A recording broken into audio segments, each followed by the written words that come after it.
Hi leaders, how are you all? कैसे हैं आप सब? और मेरा मानना है कि इंडस्ट्री बहुत तेजी से बदल रही है। 1995-96 से चलती हुई इंडस्ट्री आज लगभग 25 साल पूरे कर चुकी है। ये इंडस्ट्री अपना सिल्वर जुबली मना रही है और इस सिल्वर जुबली के अंदर बहुत सारे बदलाव आ गए हैं। ऐसे ऐसे बदलाव आ गए हैं जो बदलाव इंडस्ट्री को सही दिशा भी देने वाले हैं और भटकाने वाले भी हैं। मेरा मानना यह है कि हम जिस तरीके से आगे बढ़े हैं उस तरीके ने एक नई उम्मीद जगा दी है इंडस्ट्री में। बहुत सालों से ये इंडस्ट्री बहुत अलग दिशा में चल रही थी, आज ये इंडस्ट्री एक अलग दिशा में चल रही है। हर गुजरते हुए साल के साथ इस इंडस्ट्री में काम करने वाले लोगों का अनुभव बड़ा हो रहा है। हर गुजरते हुए दिन के साथ इस इंडस्ट्री में काम करने वाले लोगों का अनुभव बड़ा हो रहा है। मैंने देखा एक बदलाव तो आया है। जो लोग आज से 1 साल, 1.5 साल, 2 साल पहले इस बदलाव को नहीं समझ पा रहे थे, आज वो इस बदलाव के बारे में बातें करते हैं। बदलाव इस इंडस्ट्री को बेहतर बनाने के लिए है। चाहे वो ओवर प्राइस के खिलाफ बात रही हो, चाहे वो बल्क सेल के खिलाफ बात रही हो, चाहे वो ड्रीम सेलिंग के खिलाफ बात रही हो, चाहे वो अपॉर्चुनिटी सेलिंग के खिलाफ बात रही हो, चाहे वो बात रही हो उन सब चीजों के बारे में जो चीजें एक डायरेक्ट सेलर को डायरेक्ट सेलर बनने ही नहीं देती, ड्रीम सेलर बना के छोड़ देते हैं। हमने 4 साल में, 4.25 साल में बहुत प्रयास किया और आज एक चीज की खुशी है कि आज कोई भी ऑर्गेनाइजेशन हमें नई कंपनी नहीं कहती है। एक समय था कहते थे नई कंपनी है, पता नहीं किस दिशा में जाएगी, क्या करेगी, क्या नहीं करेगी, पर आज 4.25 साल से ज्यादा हमें हो गए हैं और इस 4.25 साल से ज्यादा समय में हम लोगों ने बहुत सी चीजें प्रूव की हैं। ऐसी ऐसी चीजें प्रूव की हैं जो 4-4.25 साल में प्रूव करना बहुत मुश्किल था और वो प्रूव करने के पीछे भी हमारे सभी कंपिटिटर्स को क्रेडिट जाता है, क्योंकि उन्होंने वो सवाल उछाले जिनके जवाब हमें ढूंढने पड़े, तलाशने पड़े, और वो जवाब ढूंढने के चक्कर में हम लोगों ने वो सारी चीजें की जो चीजें कोई भी कंपनी शायद 4-4.25 साल में नहीं कर पाती। ये इंडस्ट्री अपने वजूद की लड़ाई लड़ती रही है। वजूद की लड़ाई में क्यों बोलता हूं? क्योंकि डायरेक्ट सेलिंग कभी भी अपने लिए हिंदुस्तानियों के दिल में बहुत जगह बना ही नहीं पाई। बहुत सारे लोग मेरी इस बात से नाराज भी हो सकते हैं, बहुत सारे लोगों को हो सकता है ये सही ना लगे, बहुत सारे लोग हो सकता है ये कहें कि आप ये क्या बोल रहे हो, ऐसा थोड़े ना है, इतने लाखों करोड़ों लोग डायरेक्ट सेलिंग में काम कर रहे हैं। तो मैं फिर अपनी पुरानी बात पे आता हूं जो मुझे हमेशा अट्रैक्ट करती है। मैं सिर्फ एक छोटा सा सवाल पूछता हूं। वो सवाल ये है, आपका स्टोर कितना ही बड़ा क्यों ना हो, आपका आउटलेट कितना ही बड़ा क्यों ना हो, आपका डिलीवरी एंड पिकअप सेंटर कितना ही अच्छा क्यों ना बना लो, कितने ही पैसे क्यों ना लगा लो, क्या उस पर वॉकिंग कस्टमर आता है? क्या एक राह चलता हुआ ग्राहक डायरेक्ट सेलिंग के काउंटर पे आता है? शायद नहीं, शायद ना के बराबर। इसकी गुंजाइश बहुत ही कम रहती है। ऐसा क्यों? 25 साल के बाद भी हमारी कंपनीज एक ऐसी ब्रांड वैल्यू नहीं क्रिएट पाई कंज्यूमर्स के बीच में, क्रिएट ही नहीं कर पाई कंज्यूमर्स के बीच में कि वो कंज्यूमर खुद चल के आके आपसे आपका प्रोडक्ट मांगे। हर महीने हम लोगों को उस पर काम करना पड़ता है। हर महीने हम लोगों को ये यकीन दिलाना पड़ता है कि हम इस महीने फिर आपके घर तक पहुंचेंगे और आपको ये प्रोडक्ट देंगे। यस, डायरेक्ट सेलिंग भी यही है, पर इतने सालों के बाद उस प्रोडक्ट की उस घर में जगह बन जानी चाहिए, कंपलसरी बन जानी चाहिए, पक्की बन जानी चाहिए, क्योंकि इंसान अपनी आदतों को बहुत प्यार करता है। अगर कोई प्रोडक्ट लगातार उसके घर में जा रहा है तो उस प्रोडक्ट से वो प्यार करने लगता है। लेकिन प्रॉब्लम यह है कि डायरेक्ट सेलिंग का प्रोडक्ट लगातार एक डायरेक्ट सेलर के घर पे भी नहीं जाता है। वो भी ये कोशिश करता है कि मुझे खरीदना ही नहीं पड़े तो ज्यादा अच्छा है। वो भी ये कोशिश करता है कि मेरी जगह कोई और खरीद ले तो बहुत अच्छा है। रिटेल करना तो बहुत दूर की बात है। बहुत बड़ी एक डायरेक्ट सेलर्स की लॉबी है जो प्रोडक्ट्स को कंज्यूम करना भी प्रीफर नहीं करते। मैं एक बहुत बड़ी लॉबी को जानता हूं जिनके घरों में आज भी ट्रेडिशनल मार्केट के प्रोडक्ट्स उनके घरों में यूज होते हैं। वो चाहे जिस मर्जी कंपनी में काम करते हों, उस कंपनी के 100% यूजर नहीं बन पाए, और यही एक बड़ा रीजन है कि वो बड़े अचीवर्स भी नहीं बन पाए। मैं ये नहीं कहता कि आप यूजर नहीं बनोगे तो अचीवर नहीं बनोगे, ये क्राइटेरिया है, यूजर नहीं बनोगे तो ये तय है आपको आपके प्रोडक्ट पे कॉन्फिडेंस नहीं आएगा, और कॉन्फिडेंस नहीं आएगा तो आप बहुत इत्मीनान के साथ, बहुत कॉन्फिडेंस के साथ, बहुत अपने विल पावर के साथ उस प्रोडक्ट को प्रमोट नहीं कर पाएंगे, उस प्रोडक्ट को सेल नहीं कर पाएंगे। जब आप उस प्रोडक्ट को प्रमोट और सेल ही नहीं कर पाएंगे तो आपको क्या लगता है पे आउट बनेगा? दुनिया का कोई भी प्लान, दुनिया का कोई भी प्लान, बड़े से बड़ा प्लान, बेहतरीन से बेहतरीन प्लान, अच्छे से अच्छा प्लान भी आपको जीरो पे आउट देगा अगर आपकी जीरो सेल है तो। कितना ही आसान प्लान हो, कितना ही मुश्किल प्लान हो, प्लान से कुछ नहीं होता। बहुत साल पहले मैंने एक लाइन बोली थी कि बिजनेस वॉल्यूम से कुछ नहीं होता, सेल होगी तो इनकम होगी। बहुत सारे लोग बोलते हैं प्लान ये वो फलान ढमका, मैं उस पर भी एक ही चीज बोलता हूं, प्लान से पॉइंट वैल्यू से कुछ नहीं होगा, क्योंकि ये भी इसी बात पे डिपेंड करेगा कि आपकी सेल क्या है। अगर सेल नहीं होगी तो पे आउट नहीं बनेगा, पॉइंट वैल्यू जो मर्जी हो। अगर सेल नहीं होगी पे आउट नहीं बनेगा, बिजनेस वॉल्यूम का परसेंटेज जितना मर्जी हाई हो। इंपॉर्टेंट चीज क्या है, बीवी के बाद, परसेंटेज ऑफ बिजनेस वॉल्यूम के बाद, पॉइंट वैल्यू के बाद, प्लान के बाद भी एक चीज है जो सबसे बड़ा रोल प्ले करती है, और इनफैक्ट इन दोनों चीजों से पहले बड़ा रोल प्ले करती है। वो चीज है आपकी सेल, आपका प्रोडक्ट वो बिकता है या नहीं बिकता है। अगर आपका प्रोडक्ट बिकेगा, अगर आपका प्रोडक्ट सेलेबल है तो यकीन मानना मेरे दोस्त पे आउट बनेगा। चाहे कितना ही मुश्किल प्लान क्यों ना हो, चाहे कितना ही डिफिकल्ट प्लान क्यों ना हो, चाहे कितना ही कम परसेंटेज ऑफ बिजनेस वॉल्यूम क्यों ना हो, चाहे कितना ही कम परसेंटेज ऑफ पॉइंट वैल्यू क्यों ना हो, चाहे कितना ही कम पॉइंट वैल्यू क्यों ना हो, बनेगा। Sale is more important. और इसीलिए बहुत सारी कंपनीज को लगता है कि ऐसे सेल नहीं होगी तो कंडीशंस लगा के सेल कर लीजिए। इतना बिजनेस कर रहे हो, इस रैंक को मेंटेन करने के लिए इतना बिजनेस आपका होना चाहिए, ये करने के लिए इतना बिजनेस आपका होना चाहिए, ये करने के लिए ये होना चाहिए। तो वो कंडीशंस क्या करती हैं, सेल करा लेती हैं, और उन कंडीशंस के कारण पे आउट बनता है। लेकिन इनके साइड इफेक्ट बहुत बड़े हैं। इन्हीं कंडीशंस के कारण बल्क सेल हो जाता है, इन्हीं कंडीशंस के कारण घर गोडाउन बन जाता है, इन्हीं कंडीशंस के कारण आपका पे आउट जो है वो आधा रह जाता है, क्योंकि आधे पे आउट का आपको प्रोडक्ट परचेज करना पड़ गया। ये समस्याएं हैं जिनसे निजात पाना बहुत जरूरी है। ये समस्याएं हैं जिनसे बाहर निकलना बहुत जरूरी है, और ये तब तक नहीं हो सकता जब आपका जो प्रोडक्ट है वो कस्टमर नहीं मांगे। मैं हमेशा कहता हूं, जब आप ट्रेडिशनल मार्केट में जाते हो, जब आप एक आम ग्राहक के पास जाते हो, जब सेलिंग स्किल्स और ब्रांड वैल्यू दो अलग अलग चीजें हैं, और दोनों का अपना अपना रोल है सेल के अंदर। प्रोडक्ट बेचने के अंदर और प्रोडक्ट बिकने के अंदर दोनों चीजों का अपना रोल है। सेलिंग स्किल्स का अपना रोल है और ब्रांड वैल्यू का अपना रोल है। आपका प्रोडक्ट कितना ही बढ़िया क्यों ना हो, अगर आपके पास सेलिंग स्किल भी नहीं है और पॉइंट वैल्यू भी नहीं है, आप उसे मार्केट ही नहीं कर पाए, तो आपके लिए सेल क्रिएट ही नहीं कर पाएगा। प्रोडक्ट बेहतरीन होना इस बात की गारंटी है, अगर आप सेल पर कर पाए तो बार बार बिकेगा। प्रोडक्ट की पैकिंग अच्छा होना इस बात की गारंटी है कि एक बार कस्टमर उसको उठा के जरूर देखेगा, उसकी तरफ अट्रैक्ट जरूर होगा। पर क्वालिटी बहुत अच्छी है, कस्टमर को वैल्यू फॉर मनी डिलीवर कर रहे हैं, तो इस बात की गारंटी है अगर उसने एक बार खरीद लिया तो उसे बार बार जरूर खरीदेगा। लेकिन बार बार खरीदने के लिए भी पहली बार खरीदना बहुत जरूरी है। पहली बार अगर मैं उसे अपॉर्चुनिटी दिखा के खरीदवा रहा हूं तो ये गलत तरीका है। अपॉर्चुनिटी दिखाई ही नहीं जा सकती, अपॉर्चुनिटी होती ही नहीं है। अपॉर्चुनिटी बनती है सेल से, सेल नहीं होगी तो दुनिया की कोई भी अपॉर्चुनिटी किसी काम की नहीं है। तो यहां पे फिर मुद्दा वहीं आता है, पहली सेल। पहली सेल कैसे हो?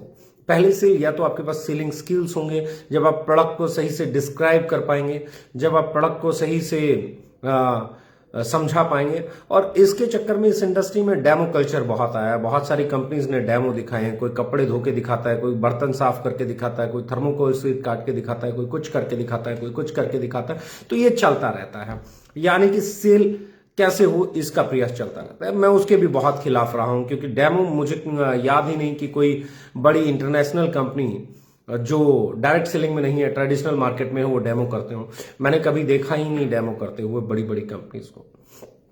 वहां पे टेस्टिमनीज चलती हैं, या वहां पे एक मार्केट का ट्रेंड चलता है, एक एडवर्टीजमेंट चलती है, टीवी कमर्शियल चलता है, जो उसकी ब्रांड को इनहेंस करता है, जो उसकी वैल्यू को इनहेंस करता है, जो कन्विंस करता है कस्टमर को कि ये प्रोडक्ट आपके लिए बहुत बढ़िया है, you can go for this product. पर डायरेक्ट सेलिंग में जो कि ऐसा बहुत कम होता है, बहुत कंपनीज ऐसा एंडोर्समेंट करती हैं या बहुत कम कंपनीज टीवीसी पे जाती हैं, तो ऐसे में ये जो पार्ट रह जाता है ये डायरेक्ट सेलर के खाते में आता है। उसे बार बार डेमो करने पड़ते हैं, स्टोरीज सुनानी पड़ती हैं, और डेमो और स्टोरीज के बाद भी एक चैलेंज हमेशा रहा है जिसपे मैं पिछले 4.25 साल से बात कर रहा हूं, वह ओवर प्राइस। जब प्रोडक्ट ओवर प्राइस हो जाता है तो आपके डेमोज भी फेल हो जाते हैं। जब प्रोडक्ट ओवर प्राइस हो जाता है तो आपका कॉन्फिडेंस भी फेल हो जाता है। जब प्रोडक्ट ओवर प्राइस्ड हो जाता है, वैल्यू फॉर मनी डिलीवर नहीं करता है, आपके रिलेशंस भी काम नहीं आ पाते हैं। आपने देखा होगा कई बार आपके दोस्त ने, कई बार आपके भाई ने, कई बार आपके चाचा ताऊ मामा मौसा ने आपसे प्रोडक्ट लेने से मना कर दिया होगा। इट्स नॉट बिकॉज ऑफ आपका प्रोडक्ट अच्छा नहीं है, बल्कि वो इसलिए कर पाया क्योंकि उसे पता है ये product value for money deliver नहीं करता है। ऐसा थोड़े ना कि वो 60, 70, 80, 90, 100, 150, 200 रुपए का प्रोडक्ट परचेज नहीं कर रहा है। वो 500 रुपए का भी प्रोडक्ट परचेज कर रहा है, वो 2000 का भी प्रोडक्ट परचेज कर रहा है, और हो सकता है उसकी कैपेसिटी 10,000 का प्रोडक्ट परचेज करने की भी हो। लेकिन कोई भी इंटेलिजेंट आदमी 60 रुपए के प्रोडक्ट को 100 रुपए का नहीं खरीदना पसंद करेगा। कोई भी इंटेलिजेंट आदमी 100 रुपए के प्रोडक्ट को 200 रुपए का परचेज करना नहीं प्रीफर करेगा। द सेम वे 100 रुपए के प्रोडक्ट को अगर कोई 60 रुपए का बेचने की बात करेगा तब भी कोई इंटेलिजेंट आदमी उसे लेना नहीं चाहेगा, क्योंकि उसे मालूम है इसमें भी कोई ना कोई झोल। हर इंटेलिजेंट आदमी मार्केट प्राइस जानता है हर अच्छी चीज का। यह हमें समझना होगा कि हिंदुस्तान का कस्टमर जागरूक है। जागो ग्राहक जागो, इतना देखा है उसने टेलीविजन पे कि वो जागरूक हो गया है। जब कोई सस्ता बेचता है तो उसके समझ में आ जाता है कि मार्केट से नीचे बेच रहा है तो कुछ ना कुछ झोल है। जब कोई महंगा बेचता है तो उसे समझ में आ जाता है ये महंगा बेच रहा है, कुछ ना कुछ झोल है।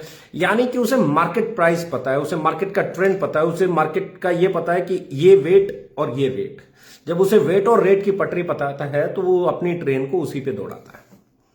वेट और रेट की पटरी पे दौड़ाना ही हमारा ग्राहक जानता है, और उसी पटरी पे आपको अपनी ट्रेन लेके आनी पड़ेगी ताकि वो उसमें बैठे।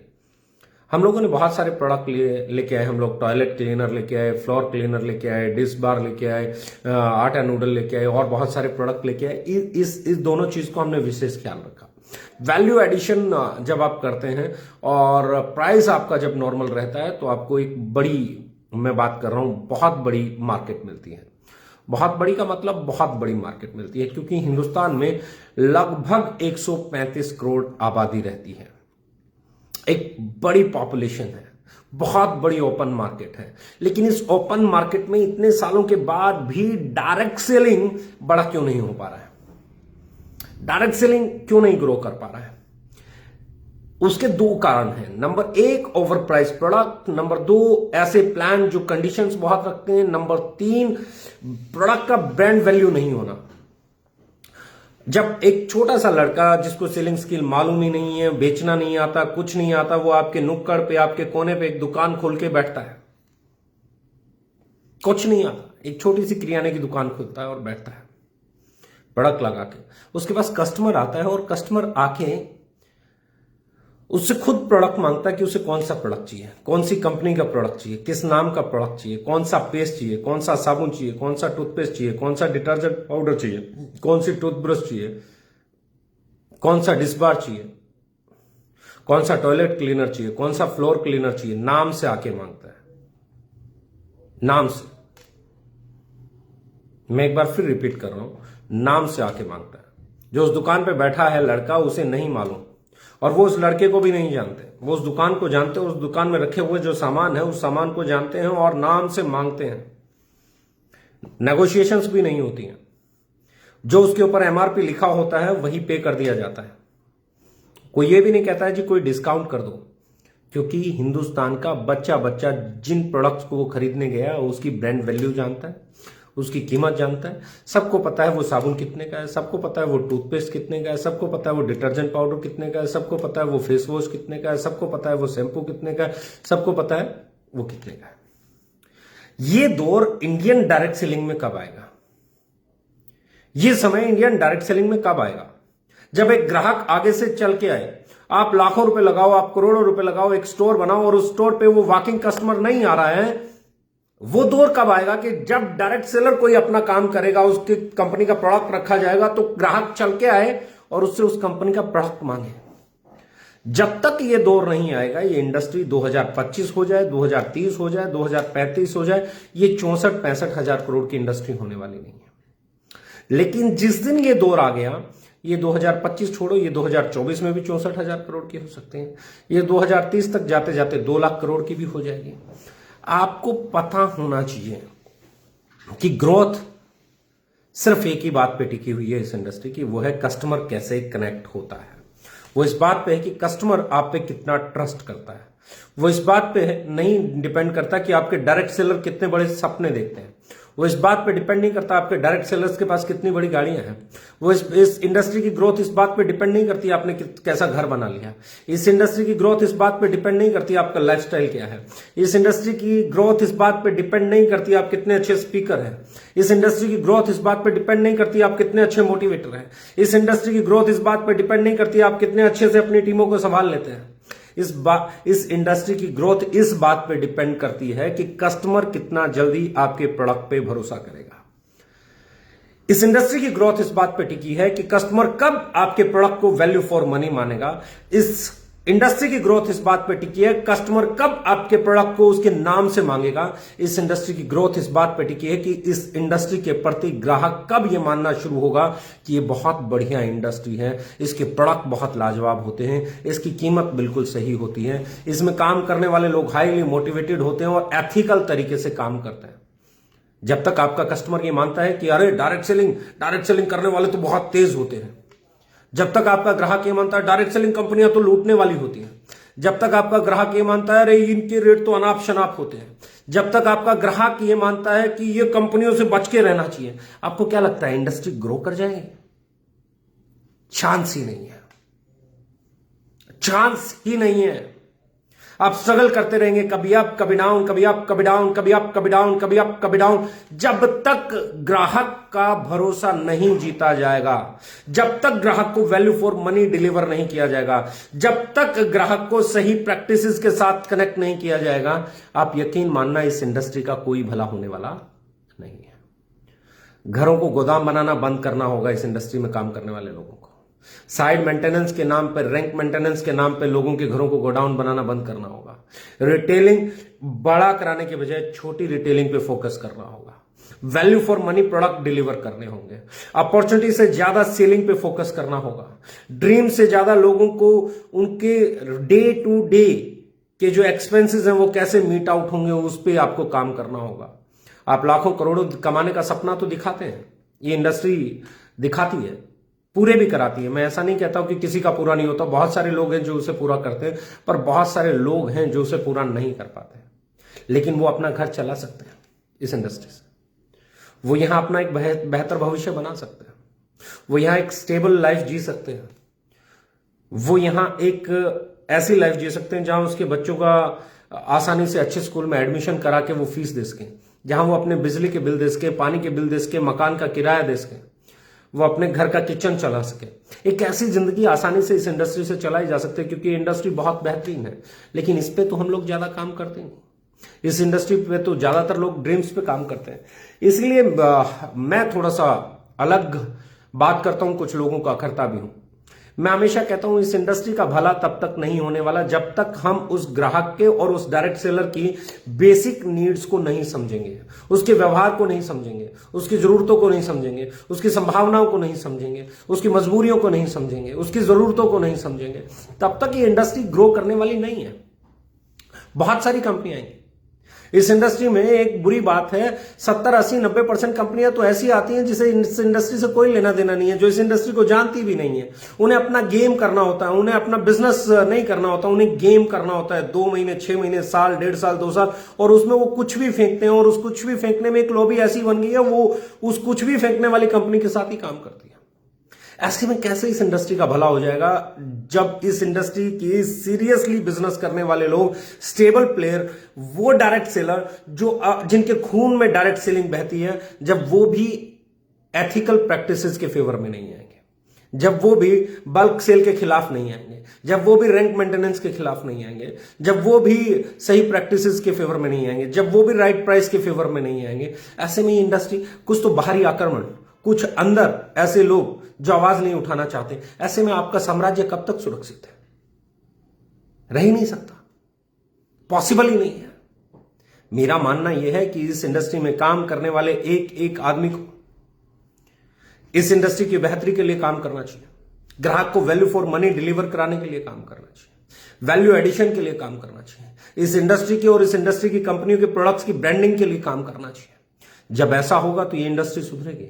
जब आम आदमी ये सोचने लगेगा अरे डायरेक्ट सेलिंग का प्रोडक्ट है बहुत खूबसूरत होगा, तब ये इंडस्ट्री सुधरेगी। जब लोग ये बोलेंगे अरे डायरेक्ट सेलिंग कंपनी है, इस करना चाहिए, यहां सीखने को बहुत कुछ मिलता है, तब ये इंडस्ट्री सुधरेगी। और ये हमारे आचरण में लेके आना पड़ेगा, ये हमारे व्यवहार में लेके आना पड़ेगा। द सेम वे मैं हमेशा कहता हूं, जब तक वो आम ग्राहक जो इस हिंदुस्तान का इकोनॉमी की रीढ़ की हड्डी है, जो इनडायरेक्ट टैक्स पेयर है, जब तक उसका भरोसा डायरेक्ट सेलिंग नहीं जीतेगी, जब तक उसका भरोसा हम लोग नहीं जीतेंगे, तब तक इस इंडस्ट्री की वो ग्रोथ जो हम लेना चाहते हैं वो पॉसिबल नहीं है। मैं चाहता हूं कि वो आम आदमी, वो इनडायरेक्ट टैक्स पेयर, वो इस देश की इकोनॉमी को चलाने वाला ग्राहक, कस्टमर, कंज्यूमर, उसका भरोसा हम लोग जीते, वो हमारे साथ है। हम लोग आगे बढ़ रहे हैं।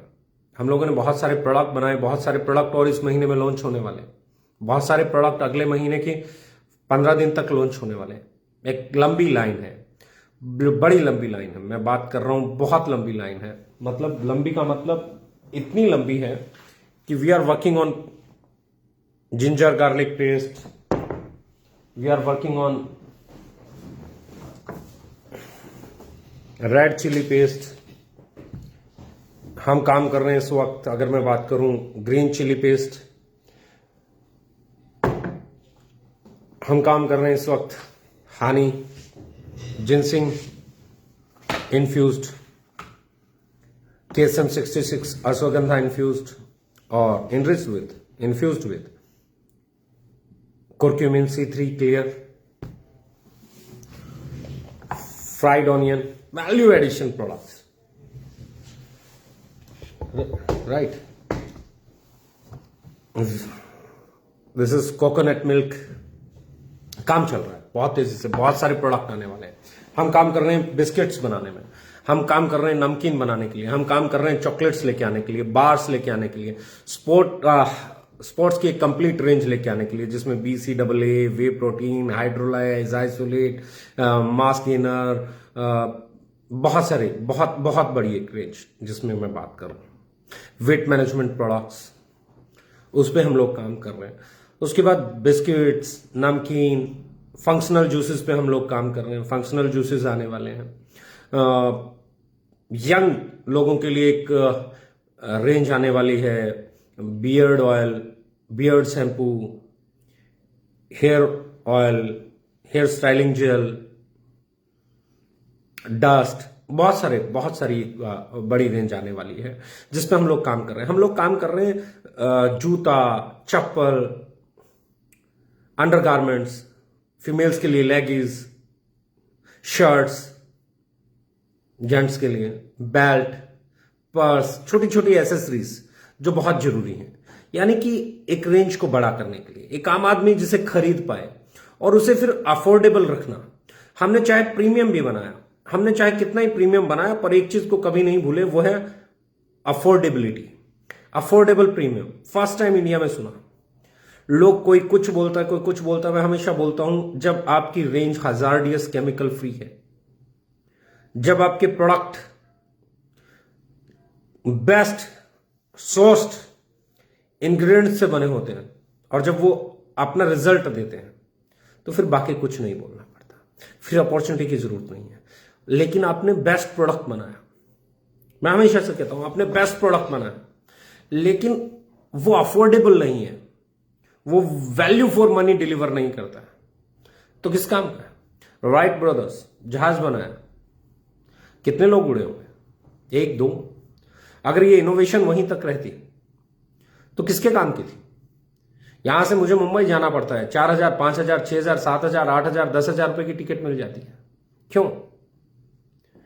क्योंकि उस जहाज में 150-200 लोग जाते हैं। अगर अकेले मुझे या 2 लोगों को जाना होता तो बहुत मुश्किल हो जाता। यही फेयर 3 लाख 4 लाख 5 लाख होता और फिर वैल्यू फॉर मनी नहीं होती। मैं 3-4 लाख बचाने के चक्कर में बाय रोड जाता या ट्रेन से जाता, जहाज से बिल्कुल नहीं जाता।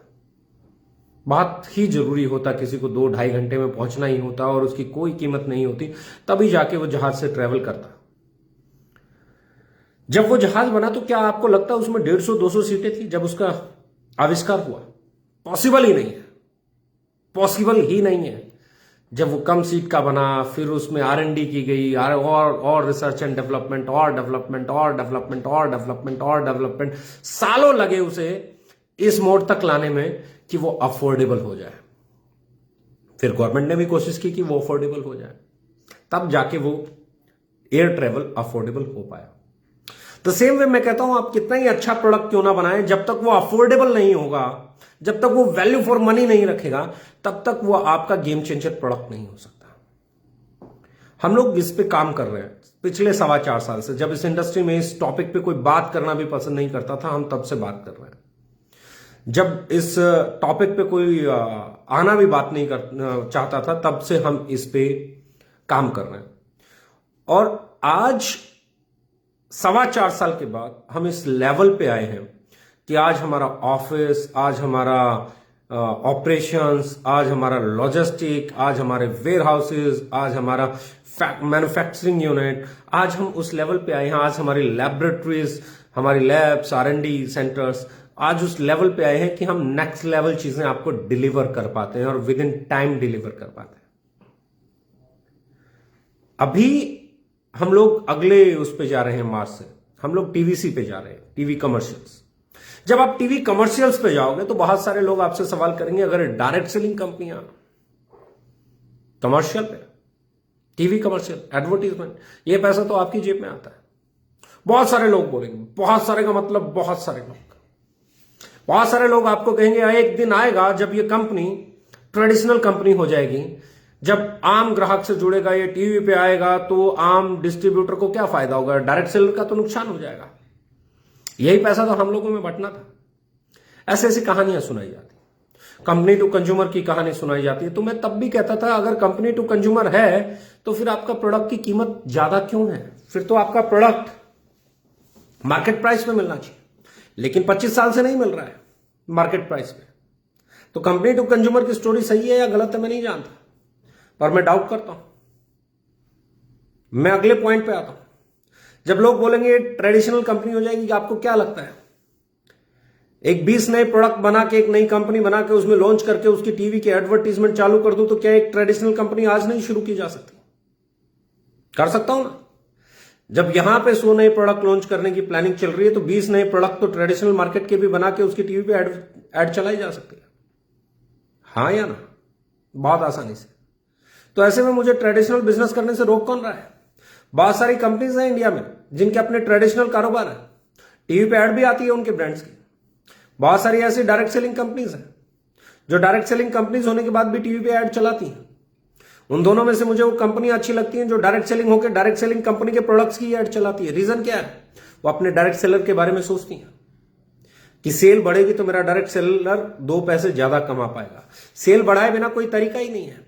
कितना ही मोटिवेशन फूंक दो, कितनी मीटिंग, कितनी ट्रेनिंग, कितने ही सेमिनार लगा दो, कितने ही सपने दिखा दो, कितने ही लोगों को range rover, Jaguar, Audi, BMW, Mercedes दिला दो, जब तक सेल नहीं बढ़ेगी तब तक इनकम नहीं बढ़ेगी। दोस्त, ये तय है। जैसा मर्जी प्लान बना लो, जैसे मर्जी प्रोडक्ट बना लो, जब तक सेल नहीं बढ़ेगी इनकम नहीं बढ़ेगी। लॉन्ग टर्म एक ही चीज है, परमानेंट एक ही चीज है। Income is totally based on your sale. Your payout is a by product of your sale. इसे समझना होगा। जब तक ये समझ में नहीं आएगा, बाकी सब कहानियां हैं, थी और रहेंगी। ऐसे में मैं फिर एक चीज कह रहा हूं, हमारा फोकस ना कल ट्रेडिशनल था, ना आज ट्रेडिशनल है, ना आने वाले कल में ट्रेडिशनल होगा। एक चीज तय है, जो टीवी पे दिखता है, MRP पे बिकता है, जो रिटेल प्रॉफिट आज तक मैक्सिमम कंपनियों का ब्राउशर में ही दम तोड़ देता है, वो पहली बार जब हम TVC पे जाएंगे, हमारे कस्टमर की जब उस प्रोडक्ट को परचेज करेगा तो हमारे डायरेक्ट सेलर की जेब में सीधा रिटेल प्रॉफिट जाएगा। क्यों जाएगा? क्योंकि हम नीम तुलसी फेस वॉश 100 ml 120 रुपए MRP के साथ बेचते हैं। DP भले ही 90 हो, लेकिन वो 30 रुपया जस्टिफाई करता है ट्रेडिशनल मार्केट को। बहुत सारे ट्रेडिशनल मार्केट के ब्रांड हैं जो 130 रुपए या इससे ऊपर के रेट पे फेस वॉश को बेचते हैं। हमारा साबुन 35 रुपए का है एमआरपी, हम 25 रुपए का बेचते हैं, वो रिटेल प्रॉफिट आपकी जेब में जा सकता है। ऐसे बहुत सारे प्रोडक्ट हैं। 250 रुपए का शैंपू हम 199 में बेचते हैं, वो 50 रुपए आपकी जेब में जा सकता है क्योंकि 500 ml है, 200 या 250 ml नहीं है। हमारे प्रोडक्ट को जब हम टीवी कमर्शियल पे लेके जाएंगे तो जो सबसे पहला फायदा होगा वो ये होगा कि जो रिटेल प्रॉफिट सिर्फ ब्राउचर में होता है, जो रिटेल प्रॉफिट सिर्फ कागजों में होता है, डीपी पे बेचने में भी पसीना आता है बाकी कंपनियों को, क्योंकि ओवर प्राइस्ड है, हम राइट प्राइस्ड है, वैल्यू फॉर मनी डिलीवर करने वाली ऑर्गेनाइजेशन है। और जब हम हमारी कंपनी के अंदर कोई आदमी उस प्रोडक्ट को लेके जाएगा, उसकी टीवी कमर्शियल्स आते होंगे, सेलिब्रिटीज ऐड करते होंगे, आप किसी न किसी कस्टमर ने उसको देखा होगा टीवी पे, जब उस प्रोडक्ट को वो मांगेगा और आप उस प्रोडक्ट को दोगे तो हमारा एमआरपी जो है वो जस्टिफाई करता है। हमारा प्रोडक्ट का look, feel, quality, value for money deliver करता है on MRP. I am telling you, जब रिटेल प्रॉफिट नीचे से नीचे, नीचे से नीचे, नीचे से नीचे वाले की जेब में डलना शुरू हो जाएगा तो डायरेक्ट सेलर का जो सबसे बड़ा फायदा होगा, उसके जो डे टू डे के खर्चे होते हैं वो निकलना शुरू हो जाएंगे। इसीलिए तो बनाया गया रिटेल प्रॉफिट। महीने वाले दिन जो उसका पे आउट बनेगा सेल के ऊपर, जो उसका इंसेंटिव बनेगा उसके ऊपर, वो उसका घर चलाने के काम आएगा। वी आर द कंपनी जहां पे आज भी हम ये नहीं कहते आप BMW लो, ऑडी लो, मर्सिडीज लो, इसके लेने से माहौल बनता है, सेल आती है। सेल नहीं आती। ऑडी, BMW, मर्सिडीज से सेल नहीं आती। सेल आती है सही प्रोडक्ट को सही कीमत पे बेचने के बाद, सही तरीके से डिलीवर करने से, और उस प्रोडक्ट के अंदर ब्रांड वैल्यू एडिशन करने से, वैल्यू एडिशन करने से। हम लोग ब्रांड वैल्यू की तरफ जा रहे हैं। हम लोग आम से आम हिंदुस्तानी 135 करोड़ हिंदुस्तानियों तक पहुंचने की कोशिश करेंगे, और यही कोशिश हमें बाकी की कंपनियों से अलग बनाएगी। आपको लगता है ये कोशिश अलग है, ये कोशिश बेहतर है, आइए मिलके आगे बढ़ते हैं।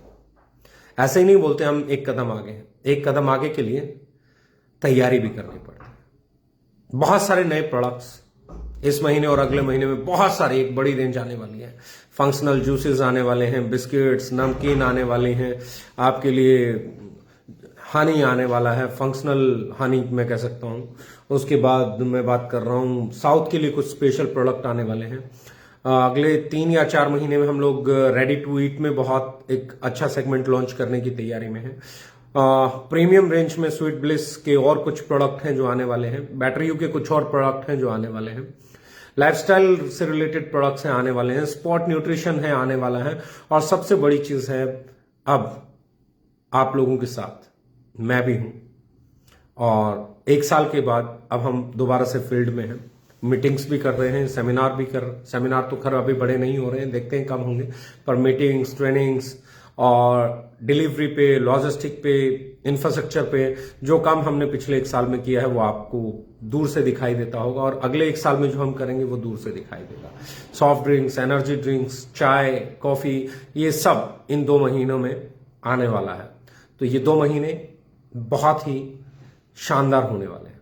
ये 2 महीने बहुत ही आगे जाने वाले हैं, और उसके ऊपर सोने के ऊपर सुहागा आपकी कंपनी के कंसिस्टेंसी और super consistency offer, retail king offer, retail offers. जब आप इनके साथ कनेक्ट करके काम करेंगे तो आप लोग बहुत बड़ा कर पाएंगे। टीवी कमर्शियल आने वाला है। एक चीज याद रखिए, जितना बड़ा आपका सेल नेटवर्क बनेगा, जितना बड़ा आप, जितने कस्टमर्स को ज्यादा जोड़ चुके होंगे टीवी पे एडवर्टीजमेंट आने से पहले, उतना बड़ा आपको फायदा होने वाला है। एक ही चीज पे ध्यान रखिए, अपना कस्टमर बेस इतना बड़ा कर लो कि जब टीवी पे कमर्शियल एड आना चालू हो तो आपकी सेल जो है वो 2 गुना, 3 गुना, 4 गुना, 5 गुना जाने में ज्यादा समय नहीं लगे। और ये तभी उस टीवी कमर्शियल का सबसे ज्यादा फायदा किसको होगा? जिसके पास टीम बनाने की, डिटेल नेटवर्क बनाने की, जिसके पास अपना कस्टमर बेस बनाने की कुव्वत ज्यादा होगी। तो अपना कस्टमर बेस ज्यादा बनाइए, अपनी सेल्स टीम ज्यादा बनाइए। इन चीजों को बनाने के बाद जब उधर से टीवी कमर्शियल चालू होगा, उधर एडवर्टीजमेंट चालू होगी, तो आपको एक फायदा होगा कि जहां जहां कस्टमर होगा वहां वहां आपका कोई ना कोई साथी होगा उसकी नीड को, उसकी डिमांड को पूरा करने वाला, उसे सप्लाई करने वाला। यहां से हम लोग एक नया काम शुरू करने जा रहे हैं, डिमांड एंड सप्लाई। डिमांड इधर से हम क्रिएट करेंगे, सप्लाई करने के काम पे आपको फोकस करना है। तो मुझे उम्मीद है आप लोग भी तैयार हैं इस नए बदलाव के लिए, आप लोग भी तैयार हैं इस इंडस्ट्री को सही दिशा में लेके जाने के लिए। मैं भी तैयार हूं। Thank you very much, love you all.